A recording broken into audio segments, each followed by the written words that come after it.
கிறிஸ்துவுக்குள் அன்பானவர்களே, ஆண்டவராகிய இயேசுவின் நாமத்தில் உங்களுக்கு என் அன்பின் வாழ்த்துக்கள். வேதத்திலே 1 யோவான் 1ஆம் அதிகாரம் 5-6 வசனங்களை தியானிக்கின்ற பொழுது, யோவான் ஏசப்பாவை குறித்து சொல்லுகின்ற பொழுது, தேவன் ஒளியாய் இருக்கிறார் என்றும் அவரை பின்பற்றுகிற நாம் இருளிலே நடந்து கொண்டு நம்ம மறைமுகமான பாவத்திலே இருந்துவிட்டு தேவனை பின்பற்றுகிறேன் என்று வெளியரங்கத்திலே சொல்லுவோமே, ஆனால் நம்ம சத்தியத்தின்படி நடக்காம பொய் சொல்லி கொண்டிருக்கிறோம் என்று அர்த்தம் என்பதாக அவர் சொல்லுகின்றார். ஆமென். அன்பு ஜனமே, நம்ம ஆராதிக்கிற தேவன் வெளிச்சத்தின் தேவன்.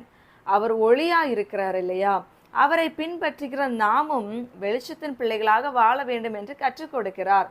ஆனால் இன்றைக்கு அநேகர் எப்படி இருக்கிறாங்கன்னா, அந்தரங்கத்துல ஒரு வாழ்க்கை, இருளான ஒரு வாழ்க்கை, மறைமுகத்திலே பாவத்தையும் அக்கிரமத்தையும் மீறுதல்களையும் தேவனுக்கு பிரியமற்ற மாம்சத்தின் கனிகளையும் வெளிப்படுத்திவிட்டு வெளித்தோற்றத்திலே நான் தேவனை தான் பின்பற்றுகிறேன், நான் அவருக்குள்ளே தான் உண்மையாக வாழ்கிறேன்னு சொல்லிட்டு ஒரு வாழ்க்கை வாழ்ந்து கொண்டு இருப்போமே, ஆனால் நம்ம சத்தியத்தின்படி நடக்காம பொய் சொல்லி கொண்டிருக்கிறோமா?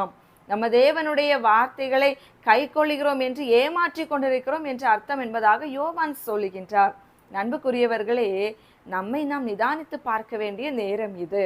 ஏனென்றால் நம்ம உள்ளுக்குள்ளே ஒரு வாழ்க்கையும் வெளித்தோற்றத்திலே ஒரு வாழ்க்கையும் வாழ்ந்துவிட்டு நம்ம ஜெபம் பண்ணுவதனால, வேதத்தை படிப்பதனால, ஆலயத்துக்கு போகிறதுனால, காணிக்க கொடுக்கிறதுனால எந்த பயனும் இல்லை. அந்த வெளியரங்கமாக செய்கின்ற கிரியைகளை மாத்திரம் பார்த்து தேவன் நம்மை ஆசீர்வதிக்க முடியுமா? இல்லை. மனிதர்கள் ஒருவேளை நம்மை பார்த்து நல்லவர்கள் என்றும் பரிசுத்தவான்கள் என்றும் கீழ்ப்படுதலுள்ள பிள்ளைகள் என்றும் விசுவாசி என்றும் அழைத்து கொள்ளலாம்.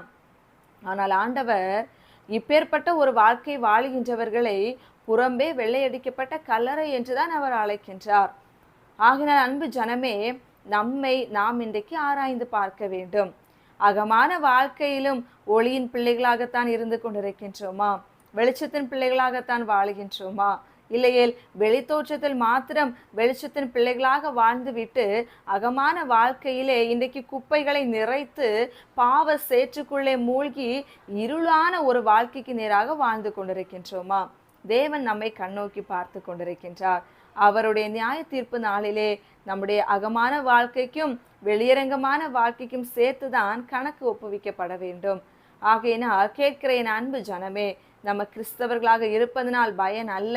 நம்முடைய வாழ்வு அகமும் புறமும் தேவனுக்கு உரியதான ஒரு வெளிச்சம் நிறைந்த ஒரு வாழ்க்கை, பிறருக்கு பயன் கொடுக்கின்ற ஒரு வாழ்க்கை, மனம் வீசுகின்ற ஒரு வாழ்க்கை, ருசி நிறைந்த ஒரு வாழ்க்கை, பிறருக்கு பயன் தருகின்ற ஒரு வாழ்க்கை, நற்சாட்சி நிறைந்த ஒரு வாழ்க்கை இருக்க வேண்டும் என்று கர்த்தர் நம்மோடு பேசி கொண்டிருக்கின்றார்.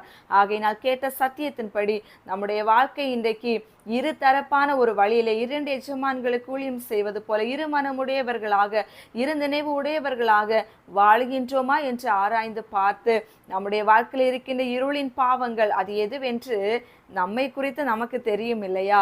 அந்த பாவங்களை தேவனுக்கு முன்பதாக அறிக்கையிட்டு விட்டு விட்டு இரக்கம் பெற்று மறுவாழ்வு அடைந்து தேவனுக்குள் சாட்சியாக வெளிச்சத்தின் பிள்ளைகளாக வாழுவோம்.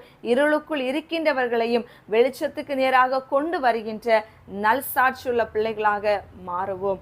ஜெபிப்போமா? எங்களை நேசிக்கிற நல்ல தகப்பனே, இன்றைக்கு எங்களுடைய வாழ்க்கையிலே வெளிச்சமானது எங்களுக்குள்ளும் பிரகாசித்து பிறருக்கும் அந்த வெளிச்சம் கடந்து போய் இருளில் இருக்கிற ஜனங்களை வெளிச்சத்துக்குள்ளே கொண்டு வர வேண்டும் என்பதற்காக நிறங்களை தெரிந்தெடுத்திருக்கிறீரப்பா. ஆனால் இன்றைக்கு எங்களுடைய வாழ்க்கையிலே வெளித்தோட்டத்தில் வெளிச்சம் இருக்கிறது, ஆனால் அகமான இருதயத்துக்குள்ளே இருளும் பலவிதமான தீமைகளும் இன்றைக்கு ஆண்டு கொண்டு ஒரு மறைவான ஒரு வாழ்க்கை இன்றைக்கு வாழ வைத்து கொண்டிருக்கிற அந்த கிரியைகள் எங்களை விட்டு மறைந்து போகட்டும் ராஜா. உம்முடைய வசனம் தான் எங்கள் கால்களுக்கு தீபம், பாதைக்கு வெளிச்சம்.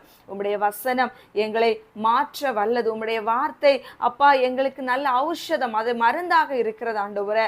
எங்களுக்குள் இருக்கின்ற பாவம் என்கின்ற பிணிகள் அந்த வார்த்தையின் மூலம் அகன்று போய் பரிசுத்த ஆவியானுடைய பலத்தினாலே நிறைவடைந்து அப்பா எங்களுக்குள் இருக்கின்ற மாம்சத்தின் கிரியைகள், மாம்சத்தின் கனிகள் அகன்று போய் ஆவியின் கனிகளினாலே நாங்கள் நிறைக்கப்பட்டு செயல்பட்டு கர்த்தருக்கு பலன் கொடுக்கிற நல்ல விருட்சமாக வளர்ந்து ஓங்கி அப்பா நாங்கள் உண்மையாக அகமும் புறமும் ஆண்டவர் உம்முடைய நாமத்தினாலே வெளிச்சம் வீசுகின்ற ஒரு வாழ்க்கை வாழ எங்களுக்கு கிருபை தாரும். உம்மை சார்ந்து ஆண்டவரை உமக்குள்ளே எப்பொழுதுமே நாங்கள் பலன் கொடுக்கின்ற ஒரு வாழ்க்கை வாழ கிருபை செய்தருளும். உம்முடைய கரத்தில் எங்களை தாழ்த்தி வறுமையாக்குகிறோம். இயேசுவின் நாமத்தில் ஜெபிக்கிறோம் நல்ல பிதாவே, ஆமென். God bless you.